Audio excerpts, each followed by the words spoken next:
And now, the Lowdown, with economist and political strategist Elson Low.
Good evening, good evening. Welcome to the Lowdown. We just had a slight technical difficulty there, but we're back and we're ready to go. Our equipment is so excited about the show tonight that it's gone slightly on the fritz. But we're back, and we're here. We're ready to have a fun with you guys tonight. Thank you for joining us on the Lowdown. Apologies for the slightly late start. Folks, share the link. Share the link. Let's get everyone in watching today.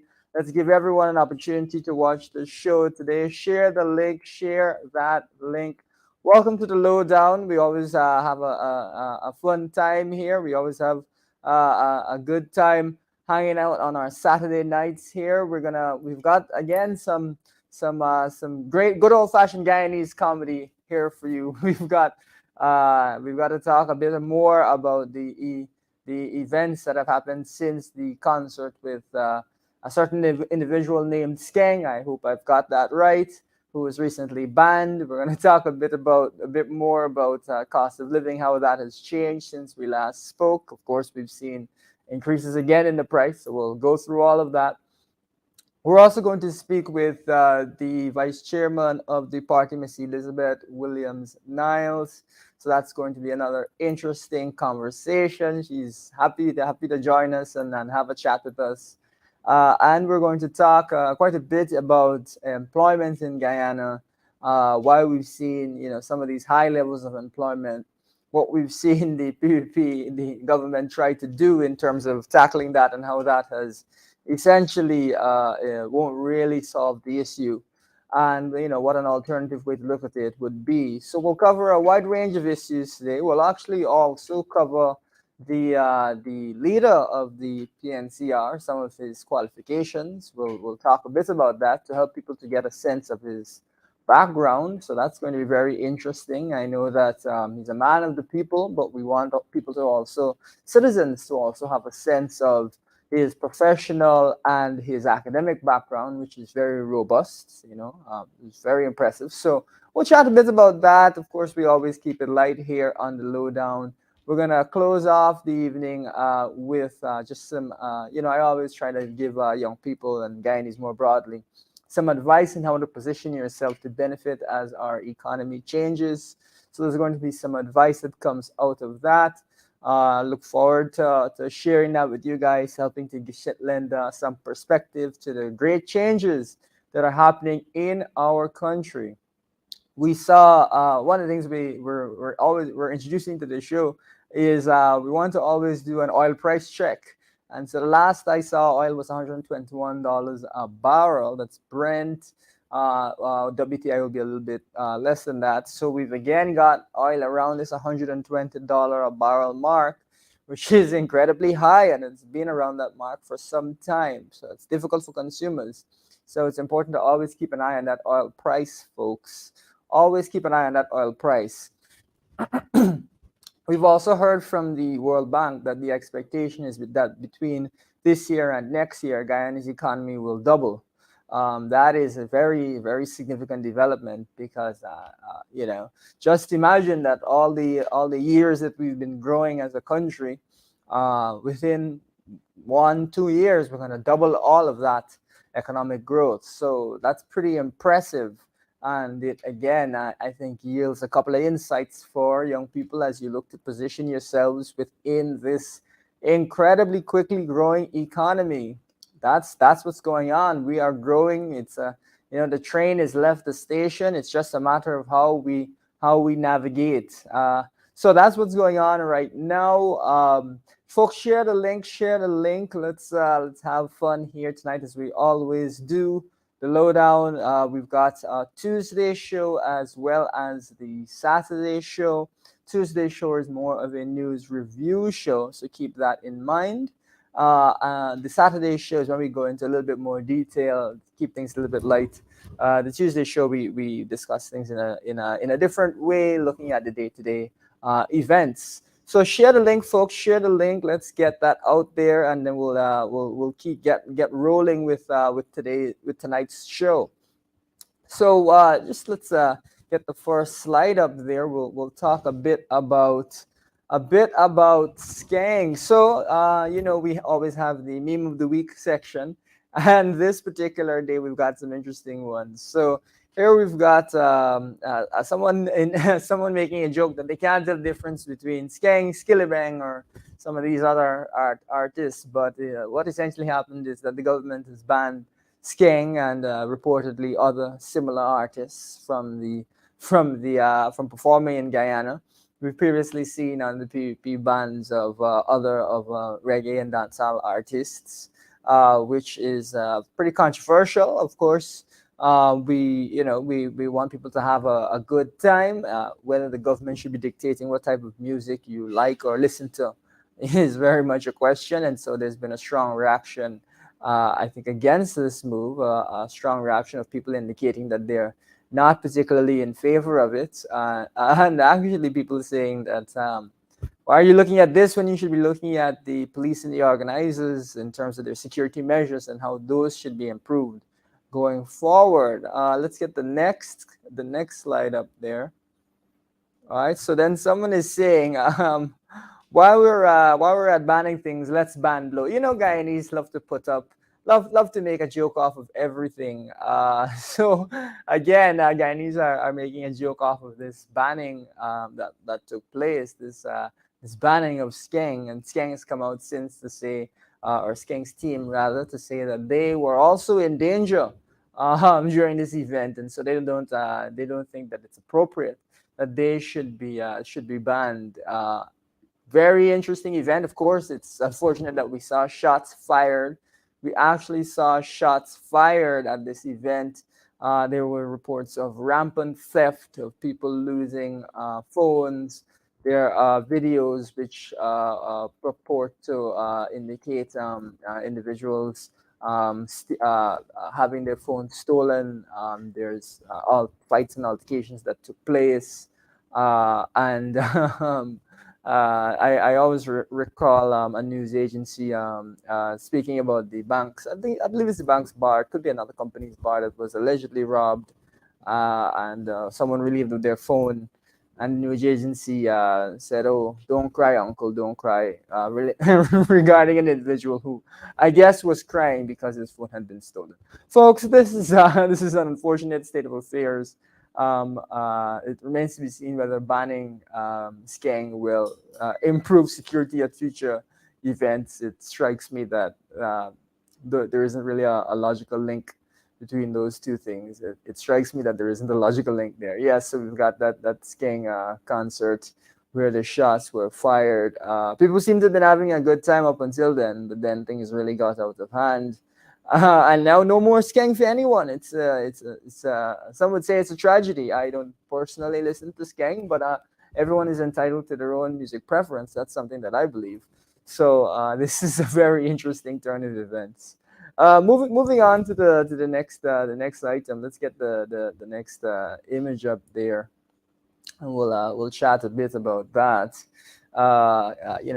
Definitely changes in terms of cost of living. Let's get the next image up.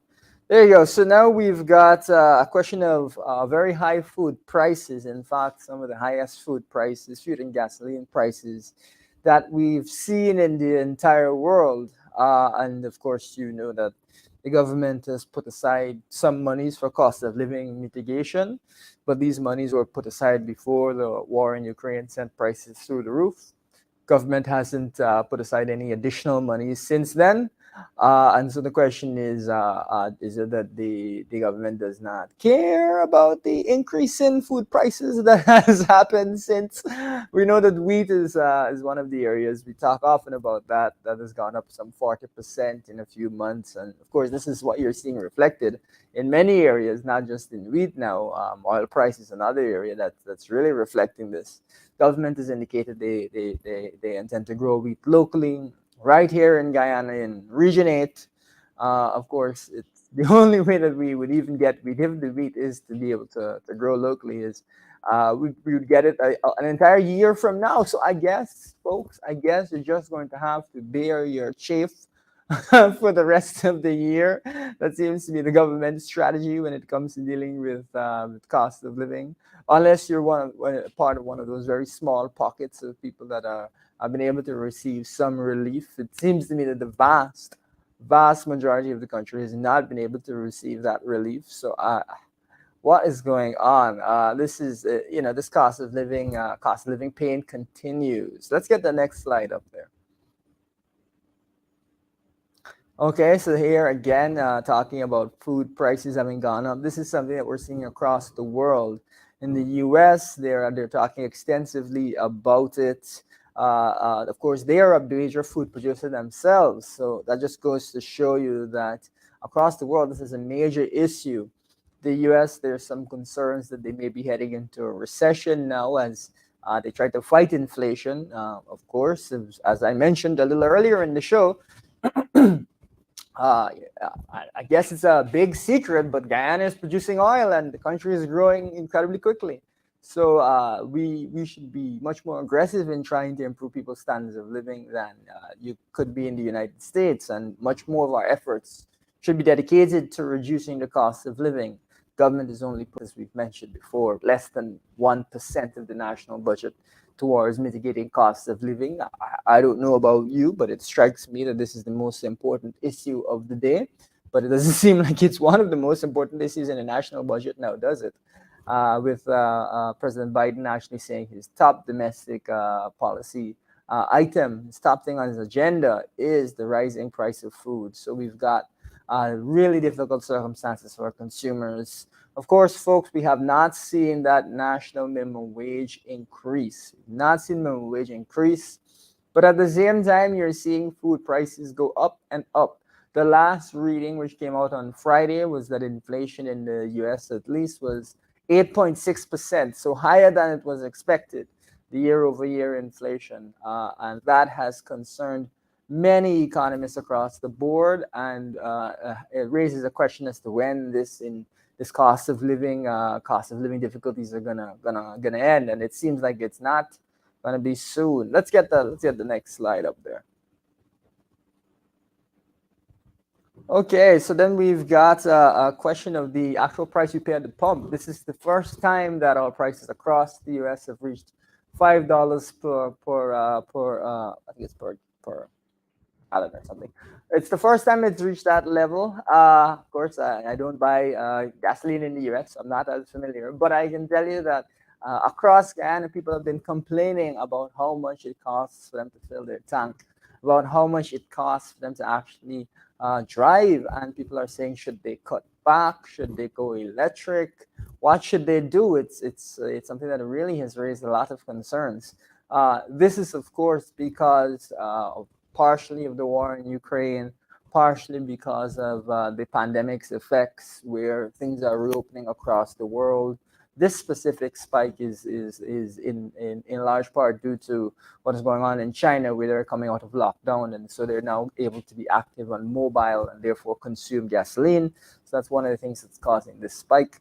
However, it does not seem that there will be relief in the near future, and indeed, there's a concern that gas prices will continue to go up and hurt consumers. We've heard the government say that there's nothing that can be done regarding these higher fuel prices, nothing that can be done. But of course, we believe that there are things that can be done, and you're going to hear about those things from the PNC in the future. You're going to hear about mechanisms that can be put in place, about efforts that can be made to help to ease the pain in your pocket when it comes to cost of living. Let's get the next slide up there. We've got quite a bit going on. So here we've got a report, something that I posted out of CNBC, that if you adjust for inflation, these are the highest gasoline prices ever faced by consumers. What do they mean by that? They mean that, let's say you had $120 a barrel back in 2008, just before the financial crisis. Let's say that oil was really high back then, consumers were paying at the pump. That's a long time ago. Inflation, of course, has caused the value of money to erode over time. And so paying $5 at the pump back then is not the same as paying $5 at the pump right now. So actually, if you adjust for the decrease in the value of money due to inflation, every year your cash money is worth less because what it can buy is less because prices have gone up over time. You've actually found that the prices we're facing now, so even if it's $5 now and it was $5 then, the $5 that you're paying right now is a lot more expensive. You're getting a lot less gasoline than you would have gotten when you spent $5 back in 2008. So this is the highest price consumers have faced, at least according to CNBC, which has actually looked at this and has raised this concern. Let's get the next slide up as we roll all along here. So then we've got an MP, a coalition MP, talking about the price of gas here, and someone saying that you literally have to work an entire day. You have to work 8 hours. You have to work an entire day just to fill your gas tank. It's gotten that ridiculous that it's eating into your ability to earn, your ability to have enough money to feed your family. It's just an entire day's worth of work that's required. If in the course of a month you work, let's say you work 20 days, that means that 1 out of those 20 days is just dedicated to filling your tank. That's what 5% of your income. That's tough. That's tough. That's not at all what we want to see in the oil producing Republic of Guyana. Did I mention to you that Guyana produces oil? That Guyana is benefiting from these high prices by getting more revenues? Did we mention that? I don't recall if we mentioned that. We should mention that again. Guyana produces oil and is benefiting from these extremely high revenues. Shouldn't that mean that we pass on some of these extraordinary, unusual profits to citizens to help to calm things down on their level, or should we allow them to continue to punish even though this is a time of plenty? It seems that the government has decided that they want citizens to continue to face punishment during this difficult time. What an interesting policy decision. Don't you find that to be an interesting decision? So that's what the government seems to have decided. Of course, we will continue to raise this issue. We will continue to talk about how unfair it is that the government is not taking seriously the cost of living crisis. Let's get the next slide up as we roll along. Okay, so this is a graph indicating the level of inflation over a prolonged period of time, and showing that this is the highest inflation over a 40-year period. So that's not 2 minutes, that's not 10 minutes. That is a long period of time. And so we've got in the highest level of inflation. Look at that skyscraper, folks, straight up. Skyscraper straight up. We're heading towards, which is where we don't want to be heading, the highest levels of inflation, which is way back in the 70s and the 80s and so on. And that's a long time ago, but we don't want to be heading back there. But that is unfortunately the direction that we seem to be heading. Of course, let me remind you, viewers, can you imagine if Guyana did not have oil? How worried we'd all be? But we do have oil. We are producing. So we're in a fortunate position, and we need to recognize that we're in a fortunate position. As a result of being in a fortunate position, you'd think that we'd want to make an effort to leverage that to the benefit of people. What use is there to have oil if you're not going to see the benefits of actually having oil? Is the oil just there for style, as we in Guyanese would say? Is it just there for style, or is it serving some sort of a purpose? Again, these are extraordinary numbers, extraordinary oil, and extraordinary oil price. And so you'd expect to see some extraordinary mechanisms take place to address this. That's not what you're seeing. You're seeing citizens bear the full brunt of what's going on. You're seeing the government spend 4 times more on capital, that's infrastructure and so on, than on addressing the cost of living issue, despite the fact that this is an issue that is concrete right now and having an effect right now. And maybe next year it'll have mitigated, but by next year you'll have faced all the punishment in the world without it having been properly addressed.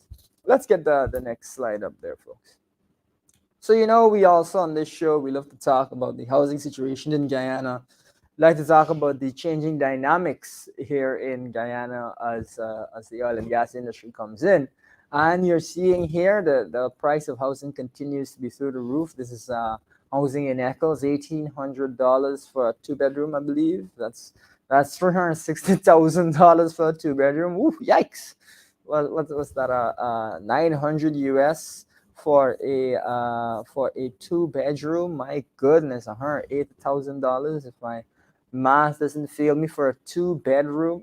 So that's $180,000 per bedroom. Woo, painful. Those are difficult prices, folks. I like to say, I'm going to remind you of things. A gentle reminder that the minimum wage is $44,200, whereas this 1-bedroom is renting for $180,000. So more than 4 times the minimum wage. Whew. Painful. How are lower income people supposed to survive in this economy? This is a difficult time, an absolutely difficult time. Let's get the next slide up. So we've got yet another place. This place is actually in farm. So further out. That's a little far out rather. That's $240,000 for 2 bedrooms, or $120,000 per bedroom, and this is not even in town, folks. Not even in Georgetown. Whoa, what in the world? That's a hefty price. Not even in Georgetown. Whoa, that is really difficult. And so you can understand that citizens would complain about these prices, complain about these circumstances. And we see these things pop up every single week. This has been a running trend. It's not that I have to search hard for these things. They're right there. They pop up all the time. It's really unfortunate, and it's a trend that's going to continue unless we take strong action to ensure that citizens are able to get affordable housing. We have taken a look at this within the PNCR, and we have mechanisms and proposals that we will put forward to the public to deal with this housing crisis.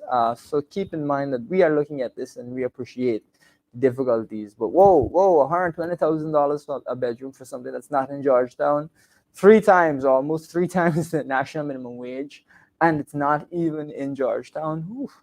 Well, that minimum wage is deeply comical. I mean, how are we supposed to have a national minimum wage be so low and prices across the country are going up like this? Imagine for yourself this. Minimum wage is supposed to allow you to live at a minimum standard that you can live a reasonable life. Maybe not the best life, but you can live comfortably. Is this minimum wage in any way appropriate, in any way, any shape, form appropriate for what's going on? My answer to that, and I think your answer to that, would be no. It is not suited for what's going on at all. Not at all. And so it's incredibly concerning, folks. All right, so that's the end of the meme of the week section. We've covered quite a few things, concerning things, but we're going to jump right across because we want to talk a bit about some of the other things. We'll get into the graphs in a minute. We want to talk a bit about some of the other events or important developments in the country, and one concerns the question of employment. We've seen an announcement that there's going to be 10,000 part-time jobs. And that's something that the government is going to push, where you get $40,000 a month, and you work for about 10 days of the month.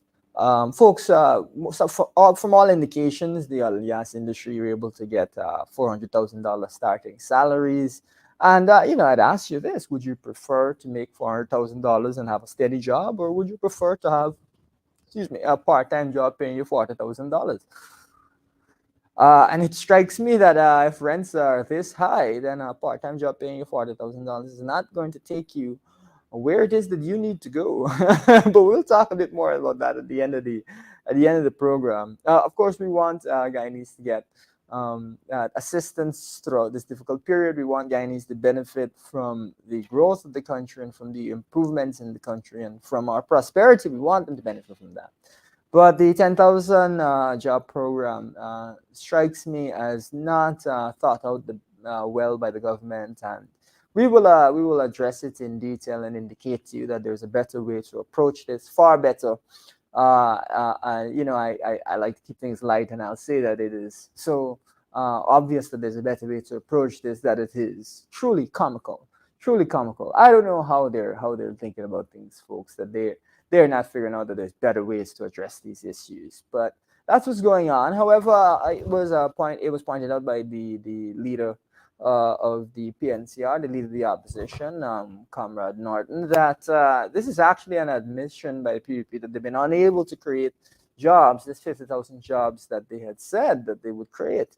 I think when they said 50,000 jobs, nobody thought it would be part-time jobs paying you, with the greatest of respect, next to nothing.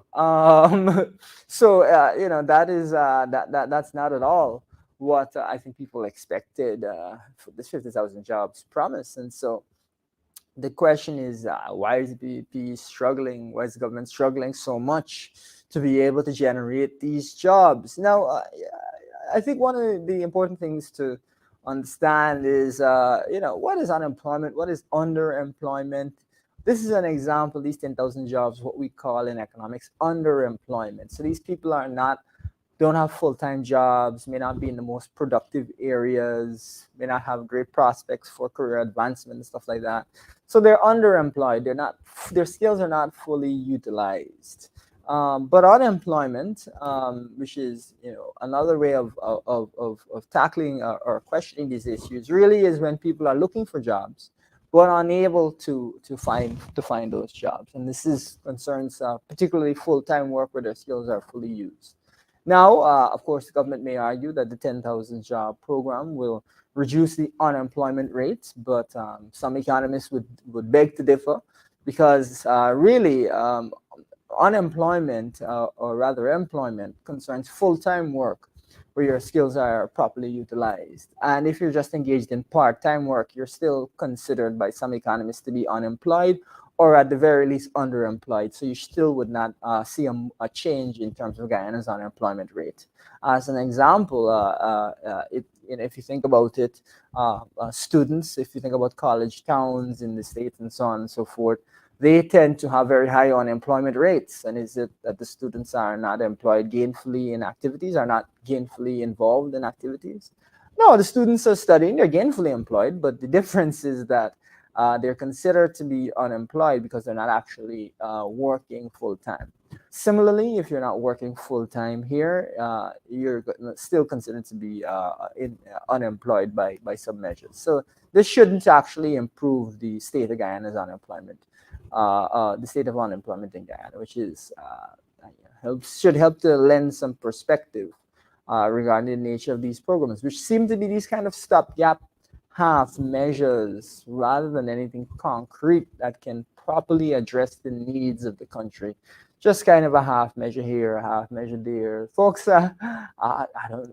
Did anyone in Guyana vote for half measures here and there? Is that what we voted for? For what people voted for? Half measures here and half measures there. Well, that's what you're gonna get. That's what you're getting. Half measures here and half measures there.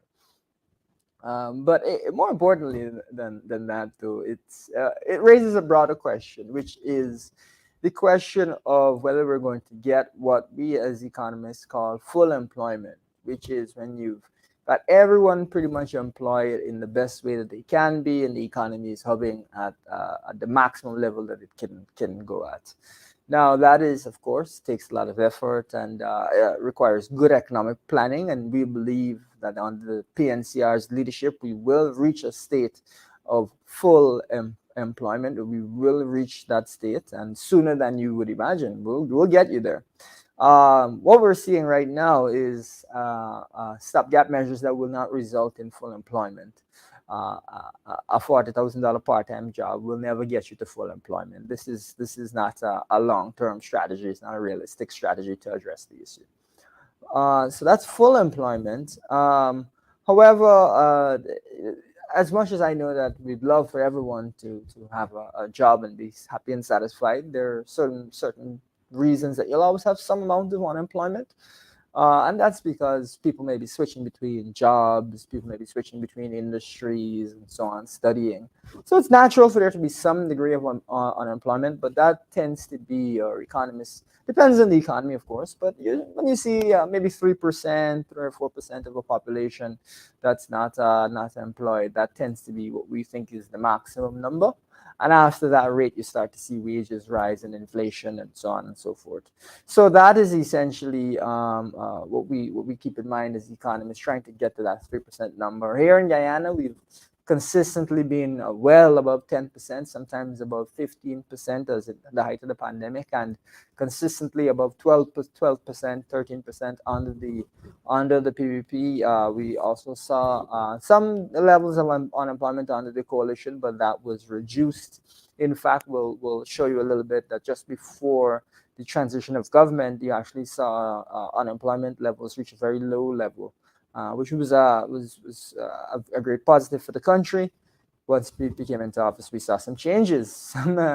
We saw some changes there. Okay, so let's get the next graph up there, and so there we've got a graph which indicates the unemployment rate in Guyana over a prolonged period of time.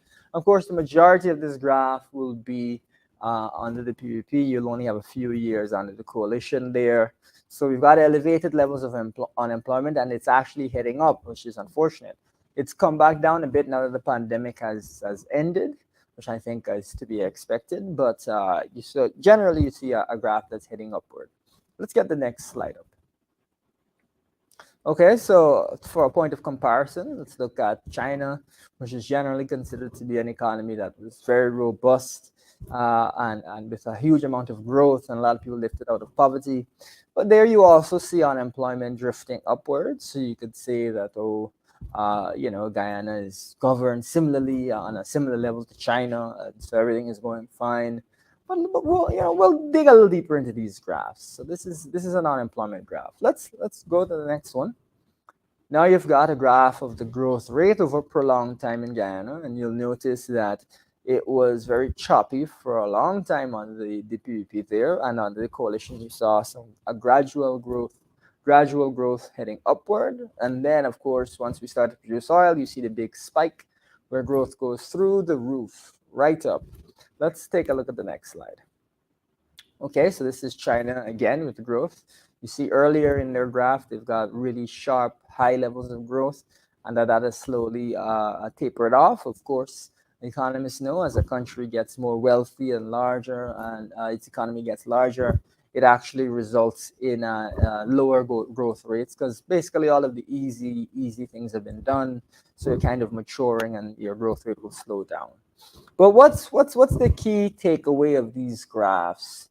It looks like in both graphs we've got high levels of unemployment that are rising. It looks like in one graph, Guyana's got choppier growth, and China's got choppy growth. But really, the key takeaway here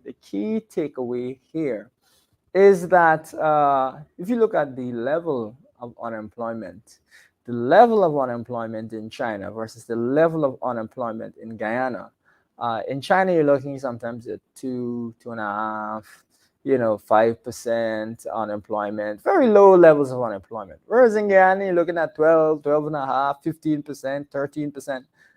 There's way more unemployment in Guyana. Way more unemployment in Guyana. Now, why is this? It looks like the graphs are heading in the same direction. It looks like the graphs are relatively comparable. Doesn't seem to be some big shift where one is heading completely one direction, the others have been heading completely the opposite direction. But when you look at the growth rates, excluding oil, so over the course of the history, looking back at the history of it, what you see is that China has had many years of high levels of growth, whether it's 6, 7, 10, very high levels of growth for prolonged periods of time. And so as a result of that, they've been able to get businesses to employ people to drive that unemployment rate right down.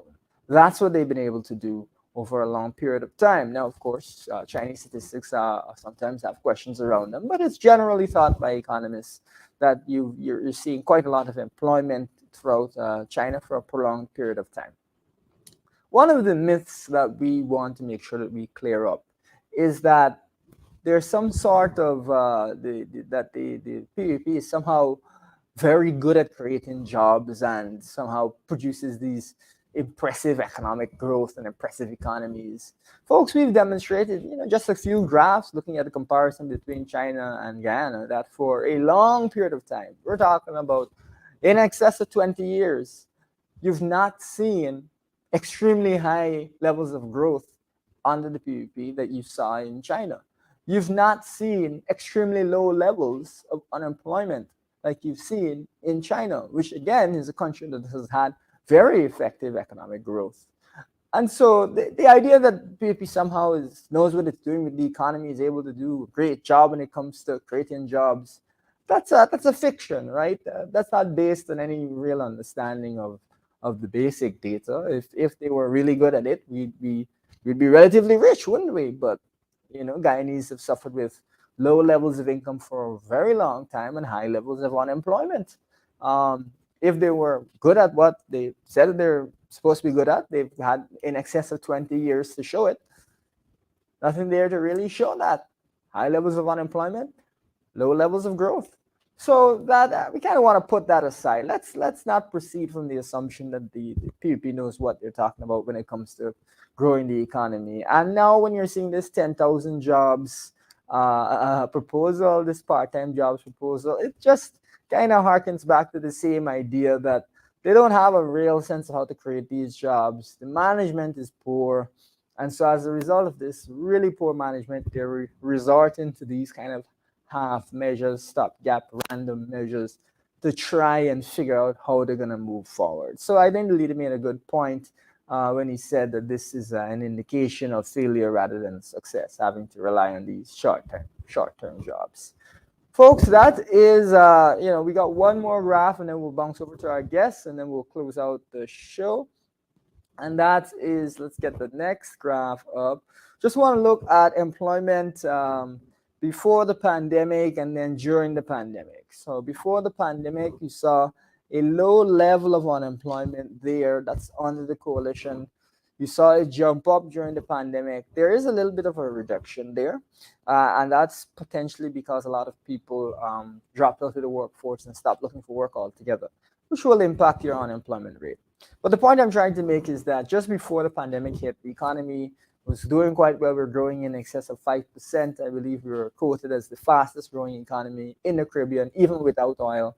We saw low levels of unemployment, and then the pandemic hit. PVP took over, and everything was turned upside down. And so, while there may be this narrative that PVP knows what it's doing when it comes to the economy, I don't know if that is a narrative that is grounded in fact. On that note, we're gonna now we've got a guest that's gonna be on with us in a little bit. So when we're ready, we're gonna bring her on, and we'll have a quick conversation with Mrs. Elizabeth. Oh, there she is. It's good to see you. How are you?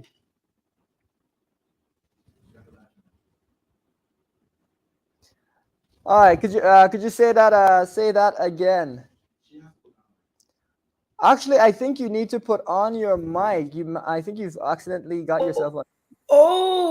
I'm sorry. You know, you guys know me with this technology. I'm just trying to, No problem at all. No problem at all. We're in the age of Zoom, so we've got endless of these types of things that we have to do. Occasionally, my mic is muted and I ramble on. Yeah. So it's good to have you on tonight, Miss Williams. Folks, I've had Miss Williams on this show before. She's the vice chair of the PNCR. Someone I've known for a long time. Someone who's very hardworking, dedicated. But on the lowdown, you're gonna have to face some funny questions because we like to keep it light. We like to help people to get a sense of you as a person. But I'll just throw out my pitch to viewers that she's always been a hardworking, dedicated, caring person. So I'm glad to see her growing in her career in the political scene. Miss Williams, welcome. Thank you, Elson. Thank you so much. And I'm so Absolutely. happy to be on your program again tonight. When I got the invitation, I was there anxiously awaiting backstage to come and just interact with you and the audience. Thank you. Thank you for being here. So we'll jump right in.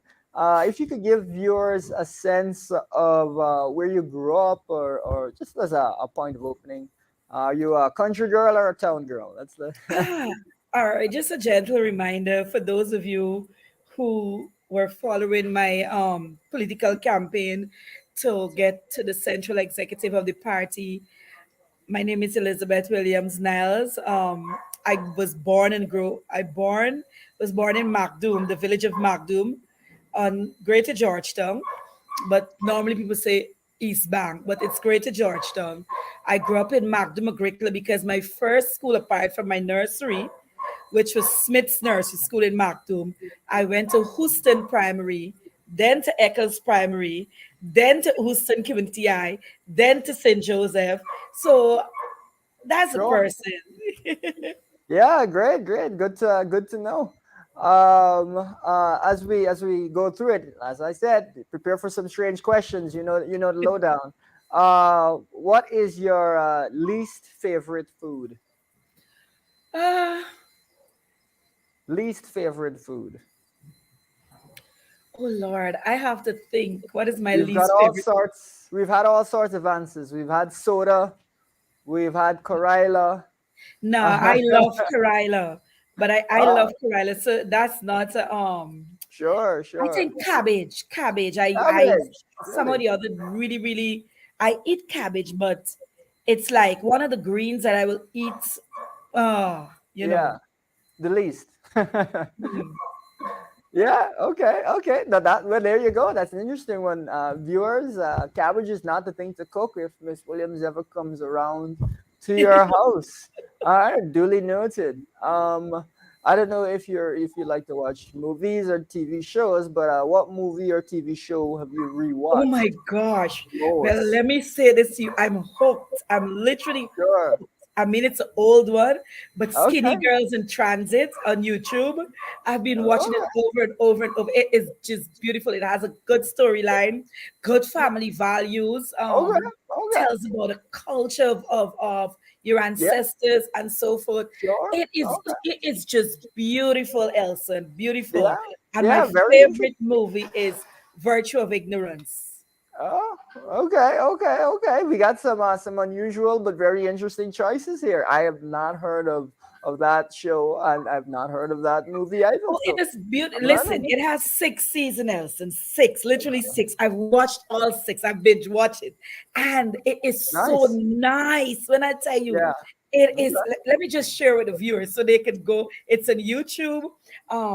You can go it's this fat girl who was doing everything, and because I have size, who was doing actually everything to reduce, and then there Sure. goes this young man who just bumped into her at the gym, and Sure. from since then it happens to be her boss, and he Okay. just fell in love with her, and Okay. it Sure. was a whirlwind courtship. It is Yeah. Okay. beautiful.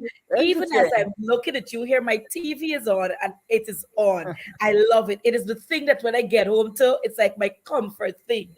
I That's just good. put on my TV and I put it to one of them, and I will Yeah. have it there and I go into the kitchen or I do something. So it is my most favorite thing to look at. That's great. I'm glad you're enjoying it. It sounds like it's something that's very body positive. That's about Yes, it is. inclusion. It So is. that's good. We want as many of those types of shows to go out there so that people feel more comfortable. Skinny In girls in transit.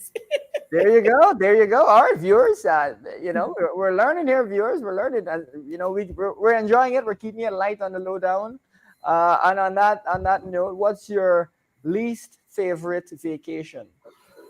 I It didn't could get have that. been least favorite vacation. It could have rained all the way through the vacation. It could have been a long trip that didn't lead anywhere.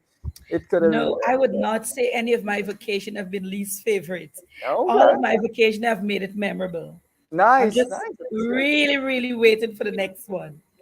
Yeah, well, you're very lucky. You're very lucky. Okay. Let's switch gears a bit. What is the largest crowd that you've ever been in?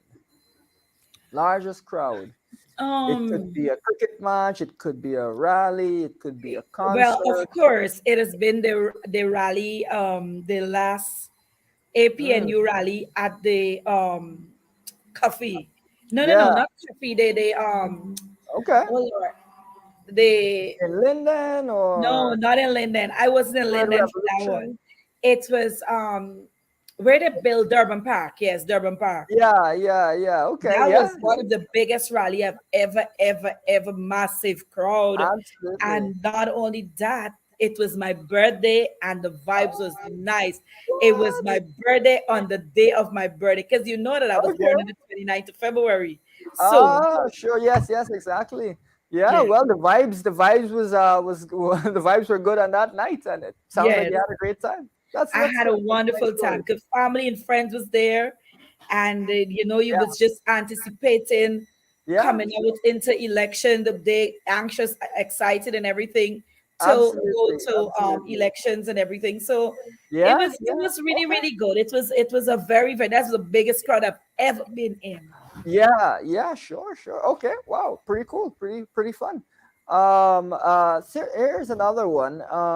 Again, changing tack a bit. So, if there's one thing that you could change about Guyana right now, what would that one thing be? Could be something small, could be something big, I could be don't think that's something. a question you want to ask me, Elson. I really, really don't think that is a question you want to ask me. Truth be told, Yeah, yeah. Elson, I my heart bleeds to the country. The president and the government is parading as though we have one Guyana, but there is no one Guyana. I just came home where a place that I occupy was burglarized. Oh, Um, wow. Sorry and to hear that. Oh one my way or the God. other, Yes. you feel that you're angry that this thing actually happened if you Yes. Oh, burglarize and so forth. But what yeah. was more Sorry to hear that. That's terrible. what was more thing is that the things that people took, Elson, Yeah. they took the food stuff, Yes, I and it see. tells me that people are hungry. Not just, let me tell you, we're going on as if it's business as usual, but it's not business as usual, Elson. Our Yes. our country is only catering for one group of people or Mm, whoever might support the ruling party in power. And it's dawning to see the falling away of our young people, it's the very murder that is alarming. taking place. It's very It is, alarming. let me tell you something, Elson, my heart is breaking. This is Mm, this is the saddest time in the history of our country. mm. While many are strutting around this stuff as though everything is all well and dandy. But if Yeah. people take a look, Elson, our country is dying slow, not slowly, rapidly. The Yeah. increase of Absolutely. murder, the crime rate has skyrocketed. The schools, things are so Yeah. terrible in the school system. We saw some disturbing things this week with gang Yes, yes, violence in and yeah, schools and so and on. it is bad. My student, my former student, it is bad. And the Oh country yeah, as couldn't agree more. Yeah. yeah, the country as it is not normal because you can't cater for one set. Even however you came into power, however you came and you're sitting there in the seat of government and you're claiming it's one Guyana. And I'm saying this without no fear of success or being contradicted. We Mm. do not have a country that is united. We Not have a at all. country that if you don't support, a young man just came to me and he said, I was his former teacher too at Queen's College.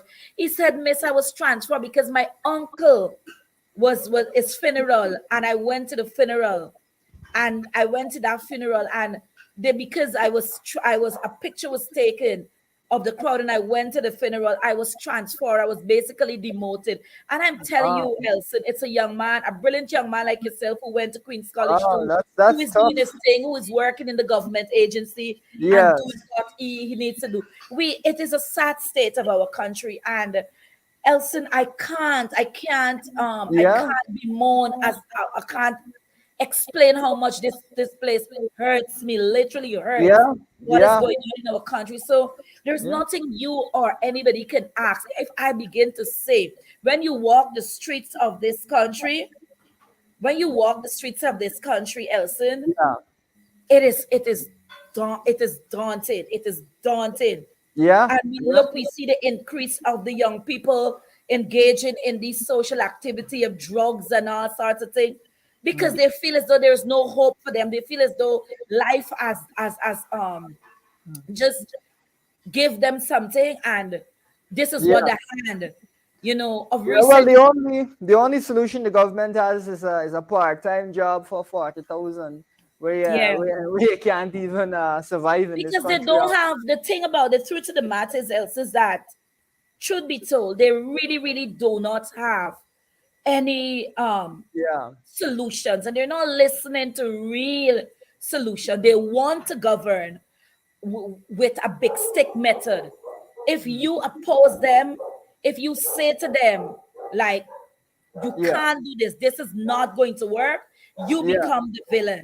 And it's not that you become the villain. If you have tried this method and prove it, it is that way. Elson, the state of this country it needs so much more. Many people are crying.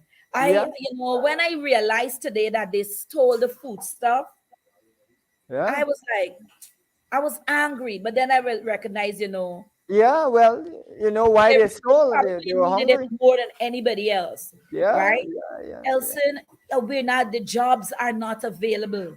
yeah, Public absolutely. servants' salaries are not being raised. Yep. Teachers are not getting what they rightfully deserve, Yeah, you yeah. know. The And national so, minimum wage has not been yeah, raised. It's still, exactly. next to And nothing. the government is going around giving out a handout here, a handout there. How is that development? I Yeah, speak to my students every day, and the last thing I did before we got the tips from CXC, what is development? And these young people were giving me different things. And then I brought in a definition that rocked their mind. I said, if people are not a part of development, if there's no development, yeah, right? And absolutely. then they understand the concept. And you should hear they kind their own definition of Yeah, what development is all about. yeah, So, Elson, we're in a sad state of affair, my student. We're yeah, in a yeah. sad state of affair. Well, And you know, the PNCR has talked about people-centered development. I think yes, that ties back into what you're saying. Our focus as a party is going to be on ensuring that the people of the entire country feel that development, see tangibly their lives improve, and have opportunities available to them that they wouldn't have otherwise if they continue under the PUP's governance. true. And that's the thing because you know, they're going about giving out money to their supporters because they're maybe thinking about calling a snap elections or doing something. They're maybe thinking, but you know what I want the Guyanese people to know? Listen to me. If they are fooled by PPP, they didn't win the elections. The petition will say, they don't want the petition to come to light. It will say, right?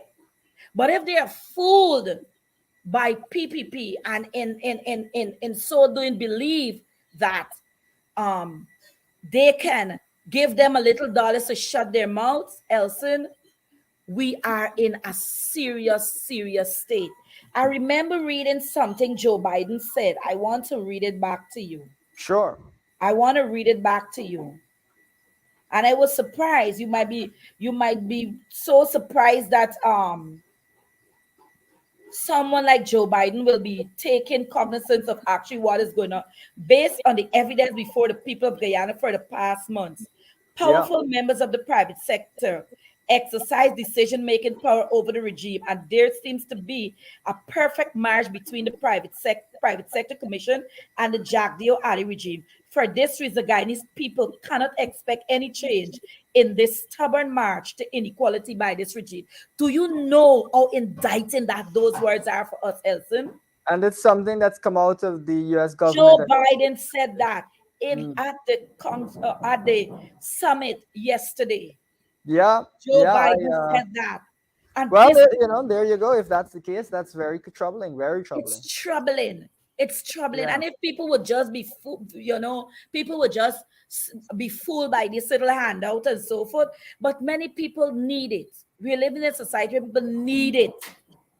Yeah, yeah, absolutely. But it is not nearly enough. And we take this You know, opportunity to remind viewers that less than 1% of the national budget went towards cost of living mitigation. Not you even a know. percent. And so, Elson, it is saddening, and Yeah, yeah, yeah, I really, it hurts me to know as a teacher, I tell you, I gotta make ends meet. yeah, yeah. It's Every difficult. single thing went up in the Yeah. market. Elson, three Mm. Belange, not five. And everybody in my house, not five, Yes. three squingy Belanges, $500. Yeah, yeah, sure, sure, sure, sure. Yeah, that's Seasoning gone up to $700 a pound now. yes, okay, okay. Goodness. How the poor man can survive in this country? Exactly, I just need, you can't be sitting mm, in your high tower, hmm and hmm. the inequalities are so blatant. Well, we take this opportunity to remind viewers that the PVP has not listed fighting inequality as one of their development priorities. So I guess they are comfortable with this state of affairs where people breaking into other people's house to steal food. They are comfortable with that state of affairs. And this is not, in fact, the first time I've heard something like this. I saw recently someone broke in, clap a bite in some fruit, and fell asleep in the people's house so they can't woke up Elson, the I'm following morning. saying to you, And the all the petrol was chow in there. mein, all the macaroni, the Really? onion, the garlic, they went to the Wow, fridge, took out wow. the bottle with the pepper, took out the carrots, Oh everything my needs God. the cubes and the aji and everything, the seasoning. Yes, food stuff, I was food like, stuff. oh my God. I Yeah, mean, they carry other things, that's but the disturbing. food, they couldn't carry the whole bag of rice. So you could see the dip out. They took the time and dip Wow. out probably a couple of gallons of rice. Yes, yes, No. yes. Oh my goodness, that's awful. That's so awful. Listen, it is bad. It is bad. Yeah, And it is yeah. bad because so many people are actually Yes, starving, starving. And in starving in fact, this country. we recently saw a report come out of the FAO that indicated that Guyanese have started to cut back on meals in order to combat these higher food prices. Viewers, let me remind you that oil is around $120 a barrel. Guyana produces oil, and the country's economy between this year and next year will double. This is a time of plenty, a time where the country is booming, But it's and only people are plenty for stealing. one set of people, Elson. Well, Please. that's It's what's going plenty on. just for one set of people. It's That is not what is plenty for going on. me. It's not plenty for the public servants. It's Yeah, not plenty for the man in the street. yeah, Elson yeah, are frightened to absolutely. drive, literally frightened to drive Mm, mm. Yeah, because the gas price is so high.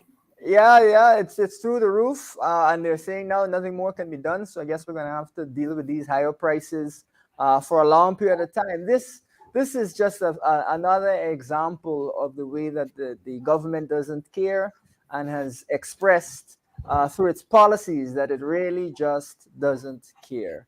So that's where we stand with that. It is a very sad situation. But of course, we want to thank you very much, Miss Williams, for coming on, for giving us your perspective, for answering a few funny questions, but really for sharing your own personal experience. I hope that everything will be safe with you going forward with your house and so on, or where you're staying, because I'm concerned that people breaking in to steal food. But I think that it serves as a way to help us to understand the severity of the situation. And this is not the first time I'm hearing about this. I heard of another incident. So we'll probably bring that up on next week's Lowdown. Miss Williams, thank you so much for coming on. Welcome, Elson. All right, great. Okay, so that's Miss Elizabeth Williams Niles. She's the vice chairman of the PNCR, there to have a fun chat with us, but also to talk about difficult times that we face in this country. Viewers, we're gonna just touch on the credentials of the leaders. We wind down the show, and then I'll give you some quick advice. All right, so we've got actually some an indication of the leaders' credentials, and it's good that we're able to look at these because over the years in Ghana we've had a lot of controversy around the qualifications of our leaders, of various ilk. Some of them, you don't know if they went to university in in the middle of nowhere. If you don't know the names of some of these universities and these towns where these universities are, you don't know the ranking of some of these universities. But folks claim to be highly educated and so on. But of course, the leader of the PNCR doesn't fall into that category at all. He's got a diploma here from Cuba in political science. He's got a bachelor's of political science with honors from the University of Guyana. And he's got a master's from Kent University. So that's in the UK. So different levels of qualification. He's also was a lecturer for some time at the University of Guyana in various areas. He's a foreign affairs officer. He was a foreign affairs officer for many years, and as a result, he's got extensive experience in that regard. He's also worked with young people quite a lot in helping with young people in youth development programs and so on under the coalition government. He was one of the primary youth development officers, and so he's got a wide range of experience, as well as deep experience, as well as has been able to study at some of the good universities, and been able to have good experience. University of Kent is a good UK university. You can look it up if you should so desire. And what I would say is it shouldn't be too hard for you to point it out on a map, whereas some of the other universities that other folks who are leaders in Guyana, don't know about these universities. Of course, you can decide what it is that you understand that to mean, but I think that it is interesting that at least with this leader, we've got, at least with this leader, we can see that he has a wide range of qualifications in the political science arena. He's got diplomas, bachelor's, master's. But in addition to that, he's got experience in the foreign service. He's got experience as a lecturer, a university lecturer. He's actually lectured several people who I think some of the MPs he's actually lectured. He's been involved with youth development programs and so on for many years. So this is we just wanted to put it out there. We'll be talking some more about this as time goes on, because it's important for us to have leaders that are aware and well trained, so they can deal with some of these pressing issues that we see across the country. We're gonna wind down the show with just a few notes. Just as we always say, we want to help young people and Guyanese more broadly to position themselves. One interesting thing that you observe in the world of economics and finance is that a haircut, which is the same process really, costs different things in different parts of the world. Here in Guyana, you might get a haircut, a decent, okay haircut for about $1,000, let's say. Whereas in the US, a haircut, an equivalent haircut, might cost you as much as $5,000. That's because as countries grow, as incomes rise, the cost of many goods will go up. The cost of labor tends to go up, and therefore the cost of services and other goods will go up. So it is important as a young person to be thinking about how you're going to move your life forward, to be thinking about what kind of training you want to get so you can raise your income going forward, to be thinking about what industries you can move into that have higher levels of income. And it is important not to operate from the assumption, which would be a very much incorrect assumption. It is important not to operate from the incorrect assumption that you can continue to make a low wage, to have a low wage job and be okay in Guyana. Things are on the move, and eventually, as the country develops, if it develops in the way that it should, and we see growth and incomes rise, eventually a haircut will cost $5,000, the most basic haircut, just as it costs $1,000 right now, the most basic haircut. That's what's going to happen, because that's what happens all over the world. The price of a haircut increases based off of the labor costs and so on in other parts of the world. So it's important, or at least I would say to you viewers, that don't proceed on the assumption that things will remain the same. You got to keep rolling and moving and growing.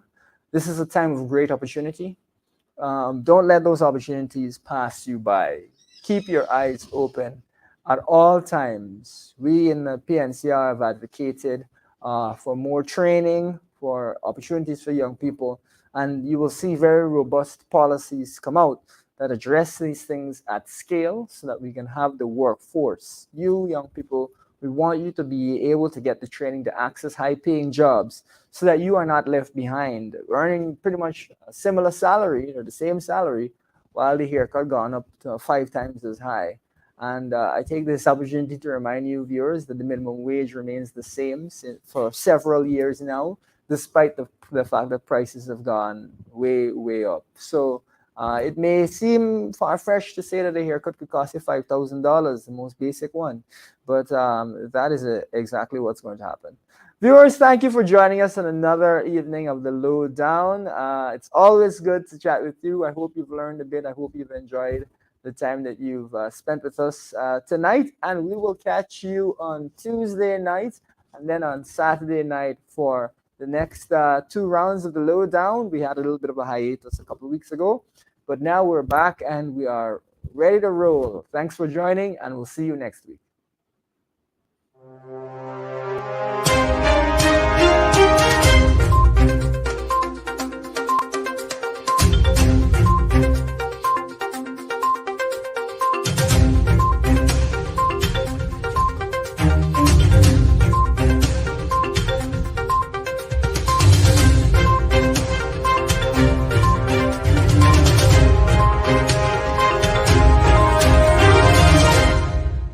Thank you for watching our program. See you right back here, same place, same time. And remember, hold the line of battle, comrades. Our victory is sure.